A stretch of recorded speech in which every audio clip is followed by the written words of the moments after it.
africaine et mondiale. Bienvenue dans le grand groupe Canal Afrique et dans Canal Hausa TV, Média d'Afrique TV, avec Panafricom TV sur le portail numérique de Luc Michel, notre collaborateur et partenaire depuis Bruxelles, c'est en Belgique. Et ce soir, nous relançons avec nos émissions 52 minutes de vérité, mais tout naturellement avec la grande armada qui dans quelque chose comme une semaine, 2 semaines, va commencer à vous fournir en temps réel et en 24 heures vos programmes.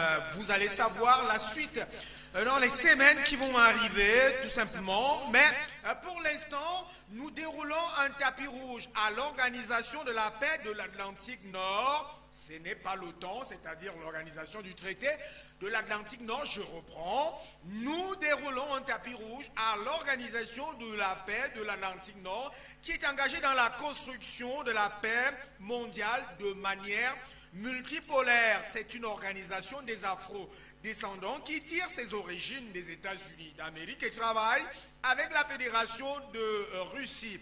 Nous allons savoir ce que vaut cette organisation à travers le monde. Nous allons aussi savoir ce que vaut cette république, ou du moins la révolution lancée par cette organisation à travers le monde qui justement a sa pomme de discorde dans ce qui est convenu d'appeler aujourd'hui l'État proclamé de la République du Détroit. Mais dans l'entrejeu, nous irons aussi dans ce qui cristallise actuellement les attentions mondiales, c'est-à-dire la crise en Ukraine, qui n'est plus une crise, qui est pratiquement un effet devenu victorieux pour la Fédération de Russie. Mais l'actualité actuellement sur la planète du monde, c'est l'embargo encore lancé par les Occidentaux contre le pétrole russe. Que vaut cet embargo? Quels sont les effets de cet embargo? Quelle est la stratégie, ou tout au moins les stratégies mises en place par Vladimir Poutine? Voilà le cœur de notre émission de ce dimanche où nous irons aux États-Unis. Nous serons avec Ramsus Yunus. Lui, il est très reconnu car il a travaillé avec Robert Mugabe. C'est quelqu'un qui a lancé la révolution des Afro-descendants. Depuis les États-Unis, il pilote dans l'organisation de la paix de l'Atlantique Nord. D'ailleurs, c'est un collaborateur, un camarade sur le terrain du combat de Luc Michel.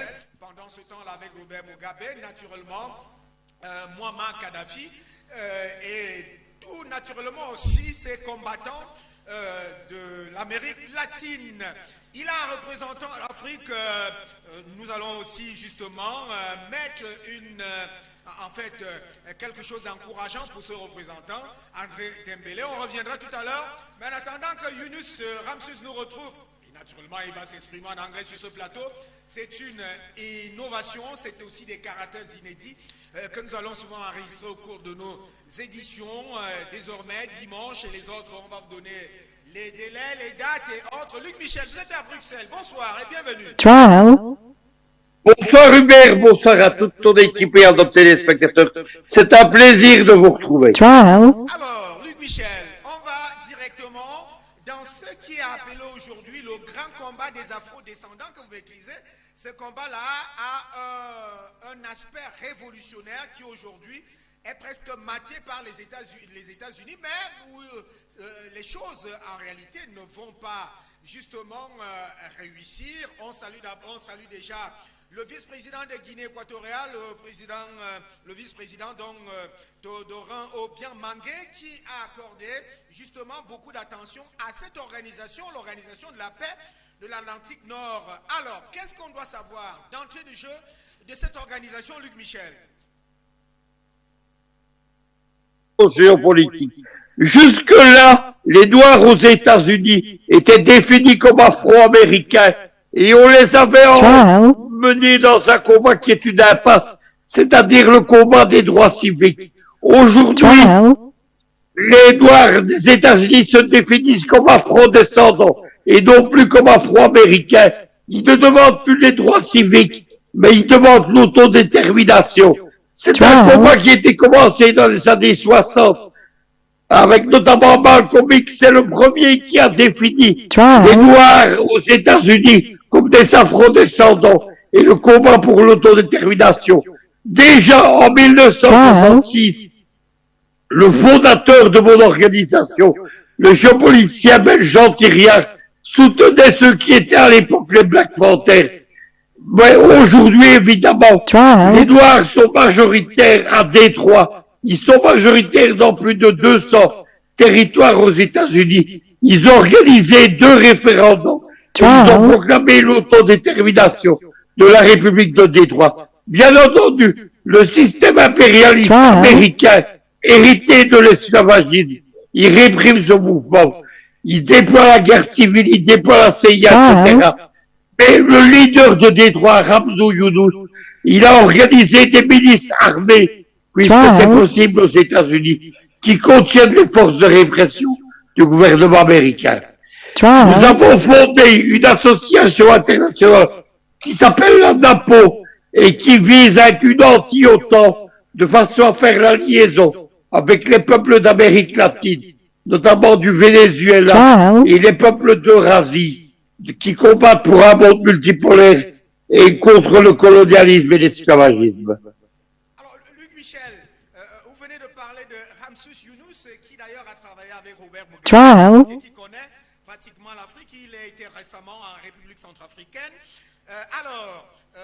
À cause de cette visite-là, il lui a été émis un mandat d'arrêt. Le Congrès américain lui a donné l'autorisation pratiquement officielle de travailler sur la base de cette organisation. Qu'est-ce qu'on doit connaître de cet homme, Younous Ramsus? C'est un homme d'affaires, donc africain, afrodescendant aux États-Unis, et il mène un courageux combat pour l'autodétermination des afrodescendants. C'est pour ça que mon organisation et autres, nous avons soutenu toutes les républiques autoproclamées dans les ex-républiques soviétiques. Nous avons soutenu les Catalans, les Flamands et les Écossais en Europe. Et évidemment, dans la foulée de ce mouvement, nous soutenons les afrodescendants. La première étape de notre combat, c'est pour médiatiser ce combat qui est en train de se rétouffer. Et il faut le faire connaître mondialement. Alors, je parlais de Younous Ramsus. Que doit-on savoir de lui? Parce qu'en réalité, c'est celui-là qui est aujourd'hui combattu et poursuivi, bon, du moins, on peut dire poursuivi, mais il est aux États-Unis actuellement parce qu'en principe, le Congrès américain reconnaît qu'il a le mandat ou l'élément, en fait, la légalité de pouvoir se prononcer sur la base de cette organisation. Qui est-il? Que doit-on savoir de lui avant qu'on le prenne tout à l'heure? Il a organisé les 2 référendums de Détroit qui ont débouché sur la République autoproclamée de Détroit quand il a vu que le gouvernement américain refusait d'appliquer l'article numéro 1 de la Charte des États-Unis qui prévoit l'autodétermination. Il a lancé un vaste mouvement social à Détroit où il y a une majorité noire, notamment pour occuper les bâtiments qui étaient laissés à l'abandon et qui n'offraient pas de domicile à la population africaine. C'est donc quelqu'un qui mène un combat géopolitique, un combat social et un combat politique. C'est un homme courageux qui mérite tout notre soutien. Luc Michel, quel est le parallèle qu'on peut établir, ou bien tout au moins les dissemblances, ou alors les points de non-convergence qu'il y a entre l'Organisation de la paix de l'Atlantique Nord et l'Organisation du traité de l'Atlantique Nord, puisque l'Organisation de la paix de l'Atlantique Nord est en train de travailler aujourd'hui pour une paix mondiale.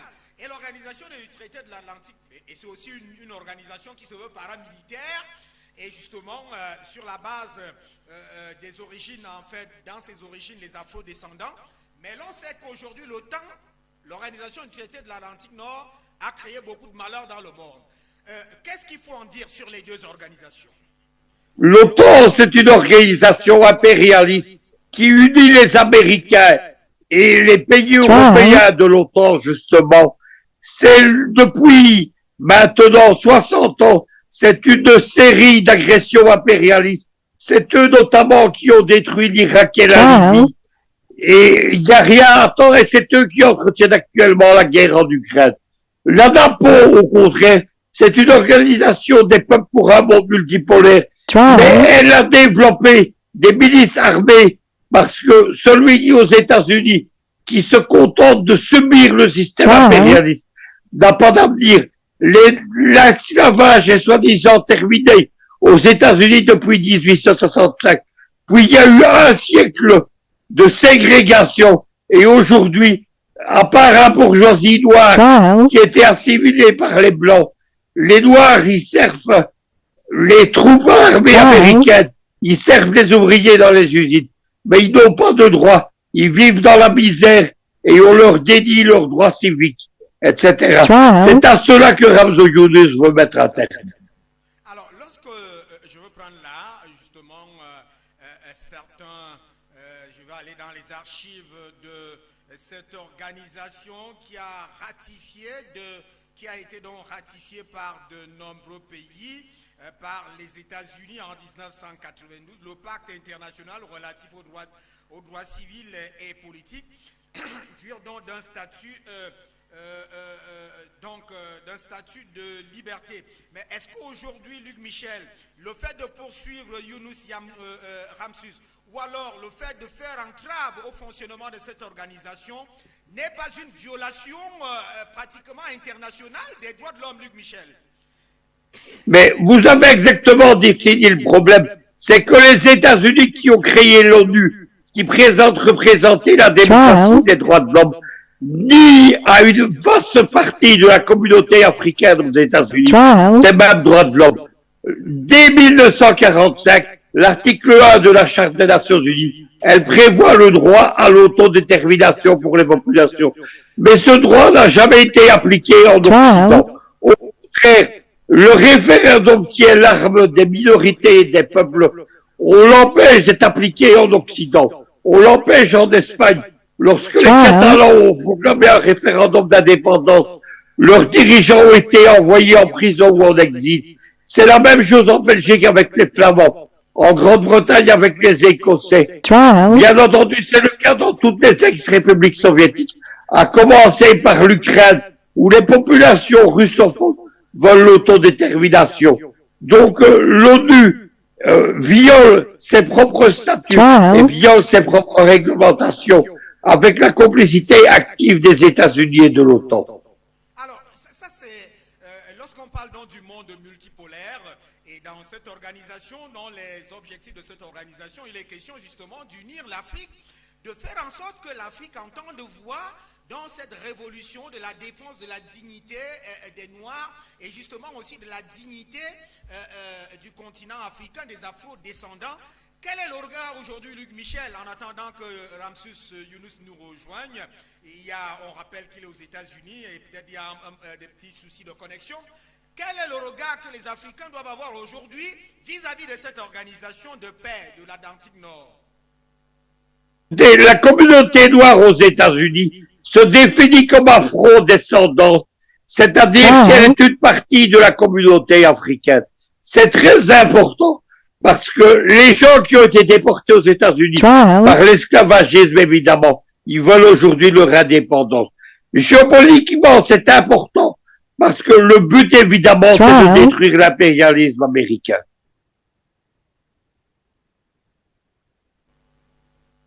Alors, Luc Michel, réévaluer ce que vaut l'impérialisme américain, ou tout au moins, lorsqu'on entre, comme je le disais tout à l'heure, dans les archives de cette organisation, en attendant Luc Michel qui s'est revenir. Oui, Luc? Oui, je suis là. Eh bien, les Américains, évidemment, c'est un système impérialiste. Depuis les débuts du 19e siècle, ils développent une volonté de domination mondiale qu'on appelle la destinée manifeste. Ils prétendent qu'ils sont la 13e tribu d'Israël et que Dieu leur a donné le droit de gouverner aux nations du monde. Ils prétendent qu'ils sont la démocratie et les droits de l'homme. Les États-Unis, depuis qu'ils existent, n'ont été que 5 ans non en guerre avec d'autres peuples du monde. Ils ont fait la guerre aux Espagnols en Amérique, ils ont fait la guerre aux Antilles, ils ont fait la guerre aux pays d'Amérique latine, ils ont fait la guerre à presque toute l'Asie et presque tous les Moyen-Orient. Et bien entendu, avec l'Afrique, ils font la guerre à presque tous les pays d'Afrique. Leur but, c'est d'être au centre de l'impérialisme mondial et de dominer le monde avec leurs colonies des États d'Europe. L'Europe, il faut comprendre quelque chose. Depuis le 6 juin 1944 et l'arrivée des Américains en Europe, l'Europe aujourd'hui, c'est une colonie qui elle-même a des colonies en Afrique. On est dans un système de poupées gigognes. Les États-Unis, évidemment, ils assurent les guerres dans le monde, ils assurent la domination, ils assurent l'exploitation. C'est tout ce système qui est refusé. Aujourd'hui, 80% de la communauté mondiale, avec la Russie, la Chine, l'Iran et les pays africains, bien entendu, ils veulent un monde multipolaire et ils ne veulent plus de ce monde dominé par les États-Unis. À la chute de l'Union soviétique, en 1991, les Américains ont prétendu avoir gagné la guerre froide et dominé mondialement la planète comme étant la seule superpuissance mondiale. Aujourd'hui, c'est terminé. C'est l'importance de la République de Détroit. C'est que c'est une contestation du système américain sur le territoire même des États-Unis. C'est vrai, Luc Michel, je rappelle que Dieu n'a rien donné aux États-Unis d'Amérique. Dieu n'a jamais envoyé des gens verser le sang sur toute la surface de la terre. Ça, c'est pas Dieu. En fait, j'ai envie de dire que c'est le diable là-bas. Alors, Luc Michel, vous êtes gravé dans les archives justement de cette organisation parce que Ehud déclare ceci, je lis, je cite, la volonté du peuple doit être respectée. Ça, c'est Dixit Luc Michel de l'Observatoire eurasien pour la démocratie et les élections, qui a donc pour mission de s'assurer que le droit à l'autodétermination des peuples est respecté et que cela est affirmé via des référendums légitimes. Alors, Luc Michel, on va revenir sur Ramsus Yunus. Nous rappelons qu'en réalité, on va le mettre en vitrine parce que les États-Unis, la CIA, n'ont aucun droit de le pourchasser, car en réalité, c'est une violation flagrante des droits, justement, déclarés par tous les outils et les instruments internationaux de droit. Alors, quand vous faites ces déclarations relatives à l'observatoire, donc, du droit des peuples à être respectés, qu'est-ce que vous dites? Qu'est-ce que Ehud dit? Quelle est la position actuelle d'Ehud? Nous faisons un parallèle avec la Crimée. Nous disons que Détroit, c'est une Crimée noire au sein des États-Unis. Nous avons, en mars 2014, assuré le référendum d'autodétermination de la Crimée, de ses départements et du retour de ces territoires à la Fédération de Russie. Le combat de Ramsus Yunus, il s'inscrit dans la continuation de ce combat. Aujourd'hui, 8 ans après la Crimée, c'est le tour de Détroit. Ciao.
Peut-être un mot pour cet homme-là, André Dembélé, qui est un acteur de l'ombre, mais qui agit aussi dans le cadre de cette organisation. Luc Michel.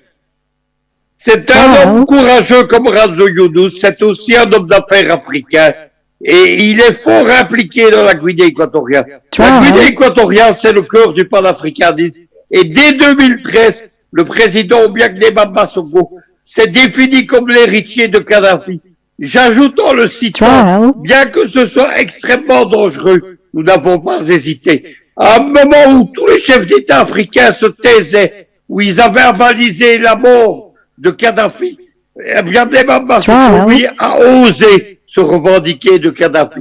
Aujourd'hui, c'est le poisson pilote de la liaison avec la Russie, avec les généraux de l'armée de libération chinoise, mais aussi avec les Iraniens.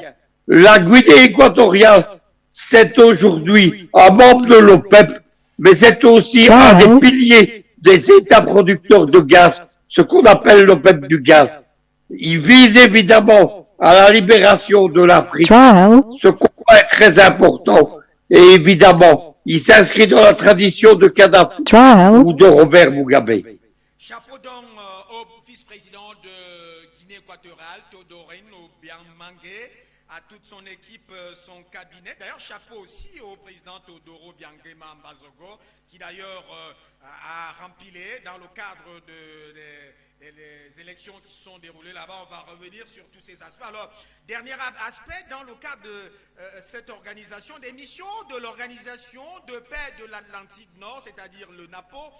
Alors, Luc Michel, cette organisation a pour mission de réussir là où l'OTAN a échoué. C'est une mission très noble, Luc Michel. Oui, l'organisation est à ses débuts puisqu'elle vient d'être fondée. Elle a été fondée par Ramzo Younis, André Dembélé, Fabrice Béor, qui est notre correspondant en Russie, et moi-même. Évidemment, nous avons des ambitions pour cette organisation et nous comptons développer des missions de paix, puisque l'OTAN amène la guerre, amène la déstabilisation, amène le chaos. Nous voulons amener la paix et la prospérité entre les peuples. La NAPO est soutenue notamment par le Venezuela. C'est cela qu'il faut retenir, puisque c'est le Venezuela de Chavez et de Maduro, qui est aussi un des héritiers de Muammar Kadhafi. Alors, pour quitter le chapitre de cette organisation, d'ailleurs, nous ne quittons pas parce que pour toutes les communications à venir, c'est une affaire qui regarde la dignité du noir un peu partout dans le monde, la dignité des Africains, la dignité des véritables hommes libres, justes comme Luc Michel et tout cela qui défendent la dignité humaine dans le monde. On va certainement dire ceci, que les fondateurs de l'Organisation de la paix de l'Atlantique Nord affirment ceci concernant l'OTAN, c'est-à-dire le traité de l'Organisation de l'Atlantique Nord. Les fondateurs de l'Organisation du traité de l'Atlantique Nord ont affirmé que l'intention de fonder l'organisation était de se défendre mutuellement contre les attaques pour assurer une existence pacifique à leurs citoyens. Au lieu que cela soit ainsi, l'organisation est devenue un outil pour un agenda impérialiste et s'engage maintenant également dans les attaques contre d'autres nations pour des motifs économiques et politiques injustifiables. Et cette organisation, on le rappelle, a pratiquement désarticulé l'Afrique avec la mort et l'assassinat en mondovision de Muammar Kadhafi. Alors, on va certainement y revenir parce que c'est un combat qui est engagé, c'est un combat de liberté, de justice et de dignité. Nous saluons Ramsus Younous qui n'a pas pu nous rejoindre jusqu'à présent. Certainement, il va nous rejoindre. Chapeau donc aussi André Dembélé. On a rappelé tout à l'heure que bien de choses au vice-président de Guinée équatoriale, Théodorine Obiang-Mangué, qui a accepté les missions de cette organisation. D'ailleurs, on sait que la Guinée équatoriale a organisé le rassemblement et la mobilisation de tous les afro-descendants, qu'il y a eu d'ailleurs un vaste mouvement en direction de la Guinée équatoriale et que même le président Teodoro Obiang-Nguema Bazogo est pour cette émancipation et cette révolution des afro-descendants. Alors, Luc Michel, on fait juste un pont. On va en Ukraine. Non, pas en Ukraine. On va dans ce qui s'engage actuellement entre les Occidentaux et la Russie, c'est-à-dire l'embargo sur le pétrole russe. Qu'est-ce qu'on doit en savoir sur cet embargo, Luc Michel? Il y a un expert français qui s'appelle M. Machabert qui a dit que l'Occident était ivre d'un délirium trémestre de sa puissance. Les Européens sont en train de fouler aux pieds les règles même de leur économie et de leur libéralisme. Ils prétendraient que la Russie devrait vendre le pétrole, non pas au prix du marché, mais au prix qu'ils ont posé avec un plafonnement.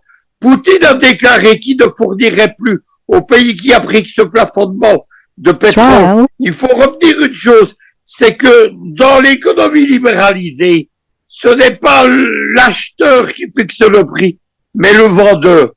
À partir de ce moment-là, c'est la Russie qui fixe les prix. À partir du moment où les Européens voudraient d'abord fixer les prix, la Russie ne vendra pas à perte son pétrole et elle ne fournira plus les Occidentaux. C'est-à-dire qu'il va y avoir une pénurie de pétrole sur le marché mondial et qu'au contraire de freiner les prix, ceux-ci vont augmenter mondialement. C'est-à-dire que l'Europe, qui a créé la crise du pétrole, la crise du gaz, est encore en train de s'enfoncer en la développant généralement de façon drastique. Les experts mondiaux, évidemment, ont dit que les Européens étaient fous et ont souligné que tout cela allait contribuer à déstabiliser le marché mondial. Il faut savoir que le pétrole, comme le gaz qui n'est plus vendu en Europe, il trouve des acheteurs, notamment en Inde et en Chine, qui sont aujourd'hui les principaux acheteurs des hydrocarbures russes. La deuxième chose, c'est une volonté d'embargo. C'est-à-dire que les Européens qui contrôlent les compagnies d'assurance ne veulent plus que les tankers qui transportent du pétrole russe soient assurés. Les Russes ont répondu. Ils sont en train de constituer leur propre flotte de pétroliers, ce qu'on appelle les pétroliers fantômes, sur le modèle de ce qu'ont fait le Venezuela et l'Iran, qui ont une expérience de 10 ans dans le domaine. Ces tankers vont transporter par le monde, notamment vers l'Inde et la Chine, le pétrole russe. C'est donc un échec complet pour l'Occident. On retiendra au niveau historique que les Américains, parce que c'est eux qui aspirent tout ça, ils ont sapé les fondements même de ce qu'on appelle la globalisation. Ils ont sapé les fondements du système économique mondial. Et les Russes, les Chinois et les Indiens, ils ont commencé à dédollariser le marché des hydrocarbures.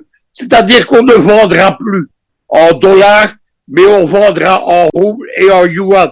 C'est-à-dire que les Américains perdront leur levier principal de contrôle sur le marché.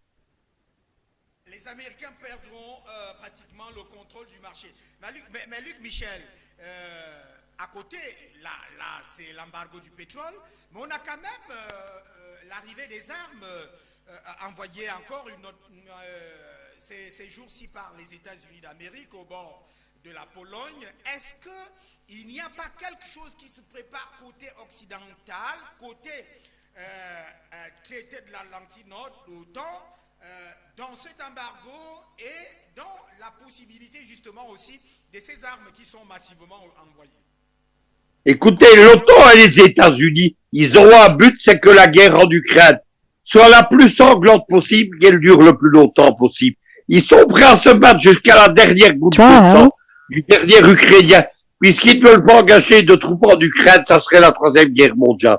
Ils fournissent donc des armes, ils fournissent des capitaux. Tout cela donne lieu à une gigantesque corruption. Quelqu'un comme Zelensky, qui est un triste héros des Panama Papers, il a fait plus de 1 milliard de dollars de commissions, de rétrocommissions occultes depuis le début de la guerre en Ukraine. Aujourd'hui, comme l'a déclaré le président Macky Sall dans une réunion il y a quelques jours, les armes ukrainiennes, une partie est détournée. Elle commence à fournir les terroristes en Afrique même, et elle commence à fournir les mafias en Europe même. C'est-à-dire que la guerre en Ukraine va déborder sur le monde. On soupçonne les Occidentaux, d'ailleurs, de se servir de la guerre en Ukraine pour fournir les terroristes et les mafias avec lesquels ils sont associés depuis maintenant une vingtaine d'années. Donc, une vingtaine d'années. Alors, Luc Michel, comment la Russie va donc riposter dans cette histoire d'embargo et comment se prépare-t-elle dans cette stratégie qui voudrait qu'on aille jusqu'à la dernière goutte du sang? Les Occidentaux, ils n'ont pas compris quelque chose. C'est que la guerre n'a pas commencé en Ukraine en février 2021, mais elle a commencé en mars 2014 contre Donetsk et Lugansk. Dès lors, la Russie est depuis cette période sous embargo. Elle a pu se préparer à l'embargo, elle a des contre-mesures, notamment financières, et elle a pour allier le Venezuela et l'Iran, qui ont plusieurs décennies de lutte contre les embargos américains. C'est ce que les Américains n'ont pas prévu. Maintenant, dans le cadre des fournitures d'armes, évidemment, les Européens et les Américains sont arrivés au bout de leurs arsenaux. À moins de dégardir leurs propres armées, ils ne savent plus fournir des armes. La Russie, elle dispose des arsenaux de l'Union soviétique qui sont illimités et infinis. Donc, stratégiquement, le temps tourne pour la Russie et Poutine est le maître des horloges. La propagande de l'OTAN en France, notamment les généraux et les colonels français, qui sont des généraux Pinocchio, ils montent en permanence en disant que la Russie est en train de perdre la guerre. Mais les experts américains qui sont plus sérieux, ceux de la CIA, du Pentagone, ils sont en train tous de dire que la Russie est en train de gagner la guerre. Ils sont en train de la gagner économiquement. Ils sont en train de la gagner militairement. On se rappellera d'ailleurs que Vladimir Poutine, au mois de septembre, il a annexé 120 000 km² du territoire ukrainien. Depuis, l'Ukraine a repris le contrôle de 5 000 km². 5 000 km² contre 120 000. Il n'y a pas photo. Maintenant, l'hiver va être terrible et les Européens font croire dans leur propagande qu'il y aura une offensive d'hiver de l'Ukraine, c'est une blague. Mais en réalité, les Américains nous annoncent que ce sont les Russes qui préparent une offensive d'hiver. Il y a par exemple des centaines des chars les plus modernes russes qui sont en train d'être acheminés à Donetsk et à Lugansk. Ça va très bien, on voudrait prendre Ramsus Yunus de l'autre côté, c'est juste son nom qui apparaît à l'écran, il n'a pas terminé le processus de se mettre en ligne. Là, je fais juste un parallèle par rapport entre l'Organisation de la paix de l'Atlantique Nord et l'Organisation du traité de l'Atlantique Nord. Alors ici, on peut comprendre que la Russie, la Fédération de la Russie, accomplit dans une certaine mesure ou va dans le sens de l'Organisation de paix de l'Atlantique Nord, Luc Michel. Tout va dépendre si la Russie va comprendre l'avantage géopolitique qu'elle a dans la République de Détroit. C'est la raison pour laquelle Ramzi Younus fait appel à Eugénie Prigozhin, le patron des forces paramilitaires russes, qui est à la pointe du combat en Syrie, en Ukraine et en Afrique. Il lui demande d'intervenir sur le sol américain au nom du droit à l'autodétermination du peuple. La Russie doit comprendre que son intérêt, évidemment, passe dans ce combat. Oui, alors, Luc Michel, on peut dire justement un rapport avec la situation de l'Europe et des États-Unis. Est-ce que l'alliance va se poursuivre? Est-ce qu'avec cette victoire proclamée donc pratiquement de la Russie, il y aura des unions entre les États-Unis et l'Europe? Comment les choses vont se jouer dans la perspective géopolitique et géostratégique? Nous sommes là pratiquement en fin 2022. C'est comme si nous commençons déjà à faire le bilan avec cette première émission orientée vers le NAPO, le Détroit, et justement cette situation de l'Ukraine et de la Russie. Les États-Unis et l'Europe ont des agendas divergents économiquement et politiquement. L'un des buts de guerre des États-Unis en Ukraine, c'est pas seulement d'affaiblir la Russie, c'est de fracturer l'Union européenne, qui est son principal concurrent économique en Europe et en Afrique.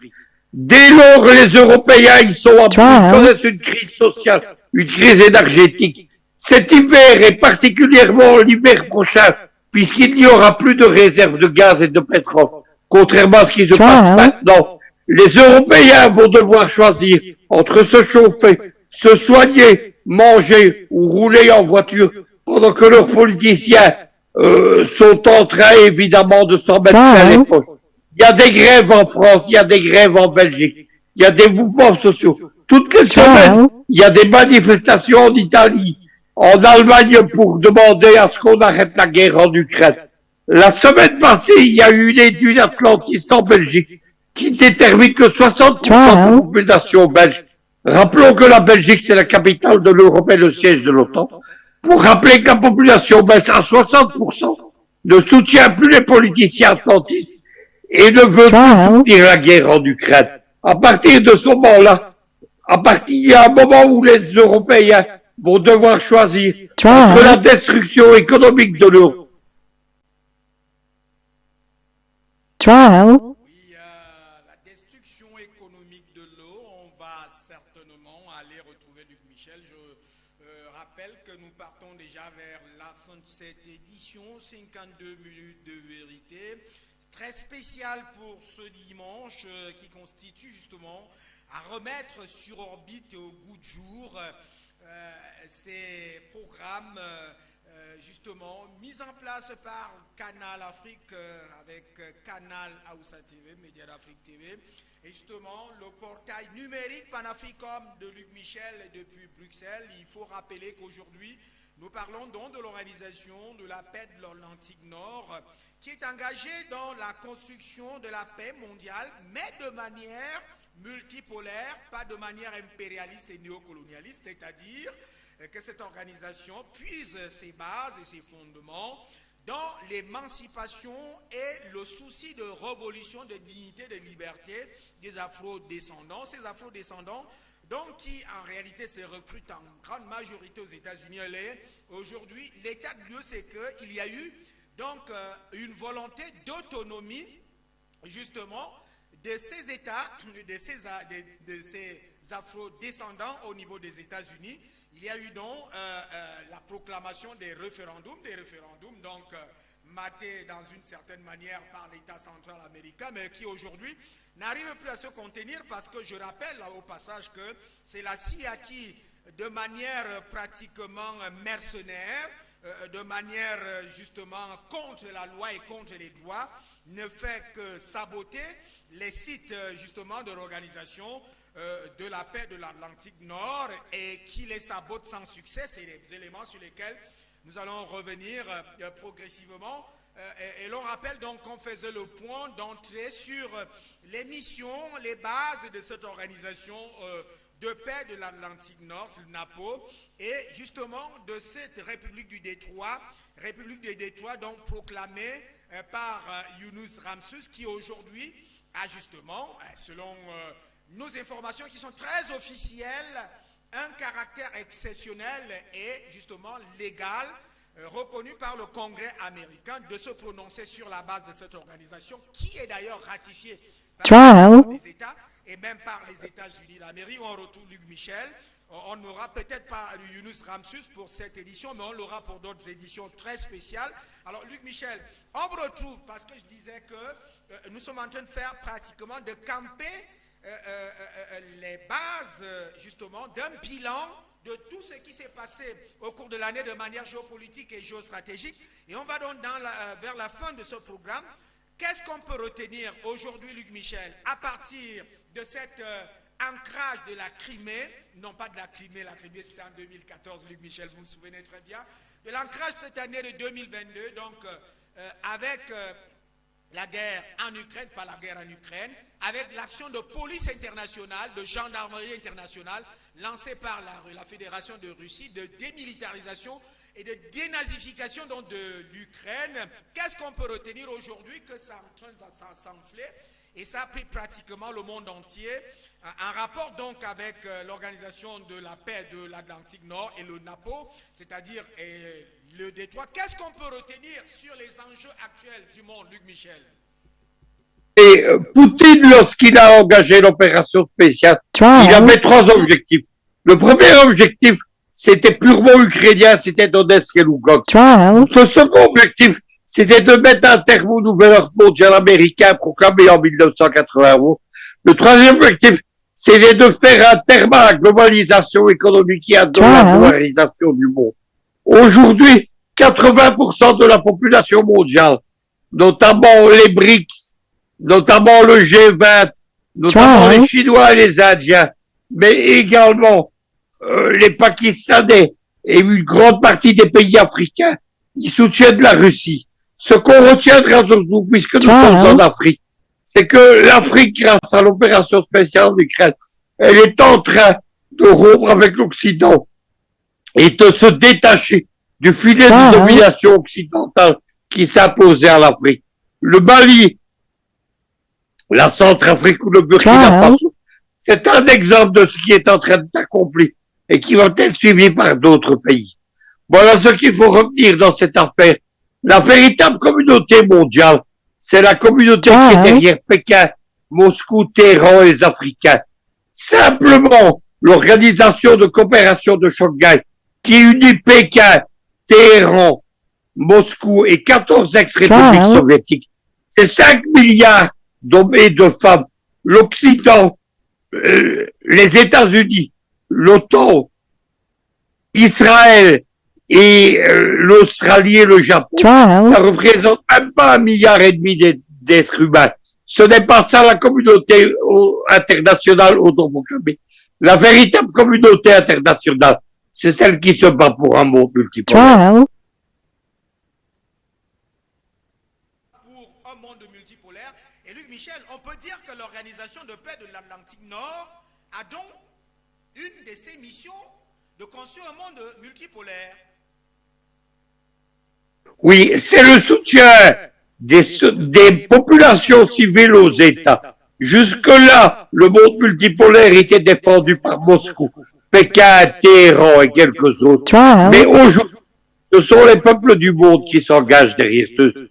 Vous savez que un des grands problèmes de ce qui s'est passé dans l'ancienne guerre froide, c'est que c'était réduit à un affrontement entre États. Aujourd'hui, il faut amener les populations mondiales dans le monde entier, mais également en Afrique avec l'Union panafricaine. Il faut amener les populations mondiales au soutien derrière les dirigeants qui se battent pour le monde multipolaire. Alors, pour terminer, parce que on a déroulé quelque chose pour les afro-descendants, quel est le message aujourd'hui? On n'a pas pu avoir Ramsus Yunus, on aura certainement ce qui m'est renvoyé par lui, et il n'a pas peut-être respecté, non pas respecté, il n'a pas validé le dernier élément, c'est-à-dire la caméra qui permet d'être dans nos studios et en l'antenne. Non, c'est partie remise. Qu'est-ce qu'on peut donc, le message que doivent retenir les afro-descendants, surtout les Africains, par rapport à la construction de ce monde multipolaire avec cette révolution des afro-descendants? C'est que les Noirs qui ont été déportés pendant 6 siècles aux États-Unis, ils sont en train de retrouver leur racine, leur peuple et leur continent. Ce sont les frères des Africains qui se battent avec les afro-descendants. Et évidemment, ils appellent tout notre soutien, comme on l'a compris à Malabo.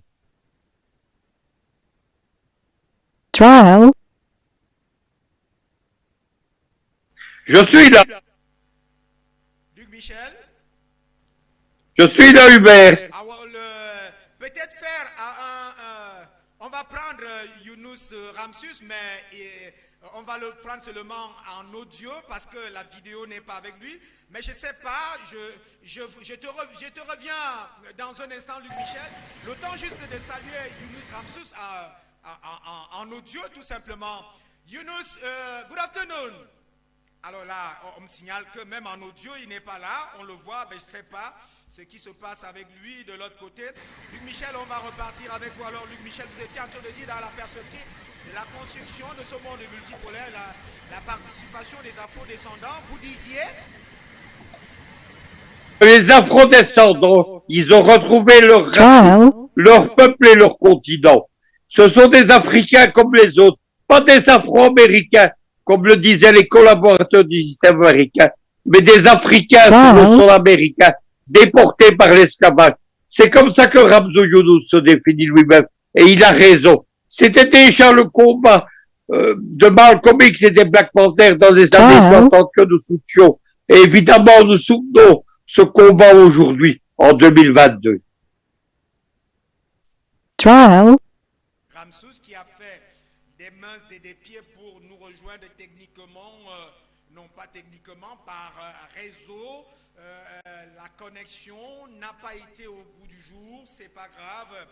Merci pour ce combat qui regarde les afro-descendants, les Noirs, les peuples africains, mais beaucoup plus tout cela comme vous, Luc Michel, qui sont en train de combattre pour un monde libre, un monde multipolaire, pas un monde qui est gouverné par un impérialiste, un colonialiste gendarme international qui verse le sang un peu partout dans le monde. Des choses qui doivent s'arrêter. Et aujourd'hui, c'est ce que clament et proclament tous les panafricanistes, les vrais, pas les panafricanistes de margarine, comme vous le dites souvent, qui sont là. à piger l'argent à gauche, à droite, à fabriquer du n'importe quoi. Alors, Luc Michel, on est parti de cette édition.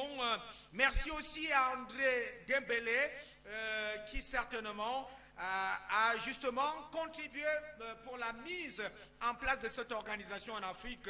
Et on nous a rappelé que la Guinée équatoriale a participé justement pour que cette organisation soit mise en place dans ses différentes représentations en Afrique.